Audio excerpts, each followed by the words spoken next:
कहते हैं सफलता, सम्मान और संपन्नता की कोई उम्र नहीं होती। किसी को सफलता जल्द मिल जाती है, तो किसी को उम्र के उस पड़ाव पर जब आपकी उम्र रिटायरमेंट के करीब होती है। हम सभी ने KFC रेस्टोरेंट का नाम तो सुना ही होगा, नहीं तो जान लो उसकी सफलता भी उम्र के उस पड़ाव पर आई जहां लगभग सब खत्म मान लेते हैं। ऐसे ही हमारे बीच एक व्यक्ति है जिसकी उम्र उसके अनुरूप का आभास कराती है और वाक कौशल उनकी शिक्षा था, जिन्होंने 55 साल की उम्र में डायरेक्ट सेलिंग की कंपनी सेफ शॉप का लेवल डायमंडशिप को अचीव किया। Diamondship achiever M Subbi Reddy advocate.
एक बेहद ही गरीब किसान परिवार में 6 अक्टूबर 1969 को जन्म हुआ एम सुब्बी रेड्डी का। पिता श्री वेंकटा रेड्डी एम खेती करते और मां बायम्मा गृहस्थी को संभालती।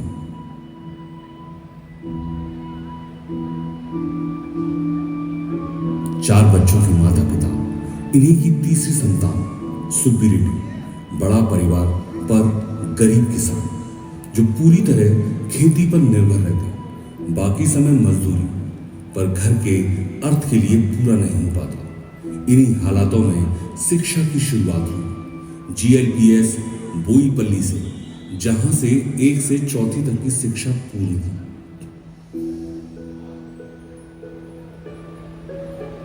GHS स्कूल स्थान बागेपल्ली 8 से 10वीं तक की शिक्षा का स्थान। घर से दूर हॉस्टल में रहते, पर माता पिता के हालातों को अपनी आंखों से देखते, उनकी मेहनत और आर्थिक हालात सुब्बी रेड्डी को आगे के लिए उकसाते। बड़ा आदमी बनना है, पर घर देखकर लगता कि अब आगे बढ़ना नामुमकिन है। पर कहते हैं इंसानियत दोस्तों के रूप में मिलती है। ऐसा ही एक दोस्त मिला GN मधी रेड्डी, जिसके माता पिता ने दोनों की दोस्ती और भाव को समझा और सुब्बी रेड्डी को अपने घर रहकर पढ़ने में मदद की। इस तरह GPU बागेपल्ली से 11वीं और 12वीं, BA नेशनल कॉलेज बागेपल्ली से और LLB की SLSRC हवानूर लॉ कॉलेज से। अब माता पिता और दोस्त साथ थे। 1998 में bar council of Karnataka state में एज एन एडवोकेट अपने आप को इनरोल और रजिस्टर्ड कर लिया। Civil code Bagepalli, district court Chikkaballapur, civil court Devanahalli और हाई कोर्ट बैंगलोर।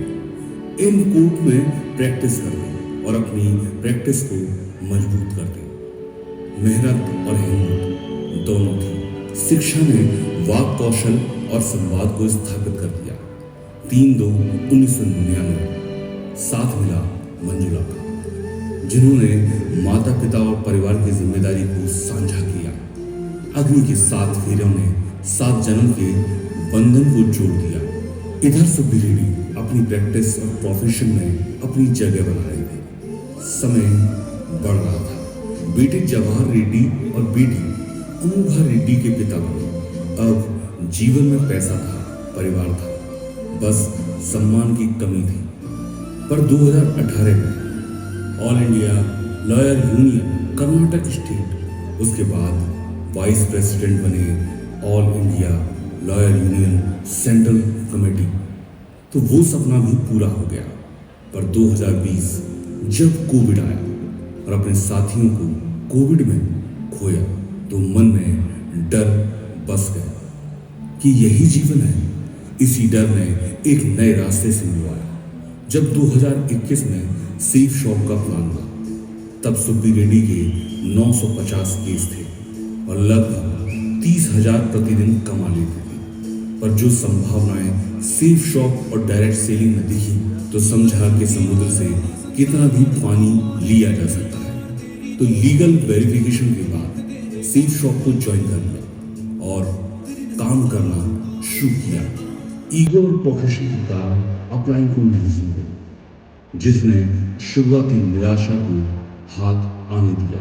लोगों से मिलते पर वो सुब्बी रेड्डी को ताने मारता, इतना बढ़िया प्रोफेशन छोड़कर कहाँ आ गया, तू कभी सफल नहीं हो पाया। ये बात सुब्बी रेड्डी को चुभ थी और सुब्बी रेड्डी ने अपने आप को सेफ शॉप का लीडर बनाने का वादा किया। पर कैसे संभव होगा नहीं पता था।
रामू सर से बात की। रामू सर ने दिशा ट्रेनिंग को कहा। तब सोमू शंकर सर के गाइडलाइन में दिशा ट्रेनिंग लेने का मौका मिला। उनको फॉलो किया। नरेंद्र सर का सपोर्ट मिला। अब सेफ शॉप का सिस्टम समझ आ चुका था।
रफ्तार पकड़ी वो उम्मीद से परे थी। टॉप लेवल के विनर बने और अर्जुन अवार्ड को जीता। 2 बार थाईलैंड में, स्विट्जरलैंड की यात्रा, यूरोप और हांगकांग का पूरे परिवार के साथ एंजॉय किया।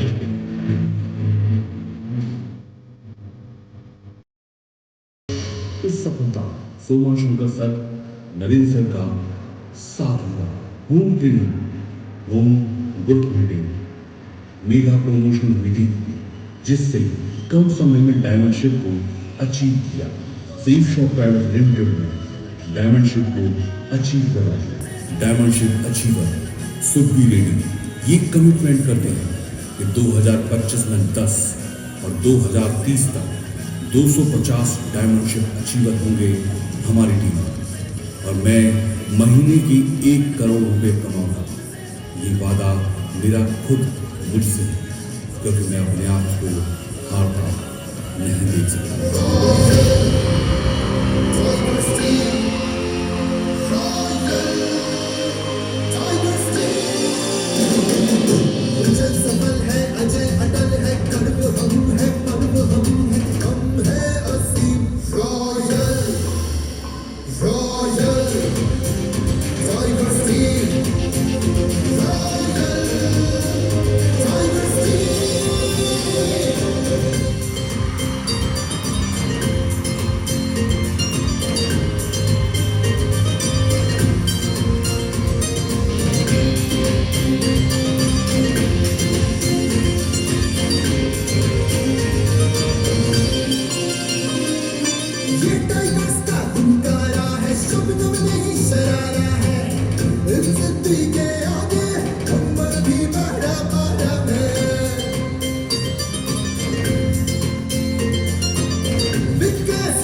विश्व के हम हैं विजेता, जिसकी गवाही जग है।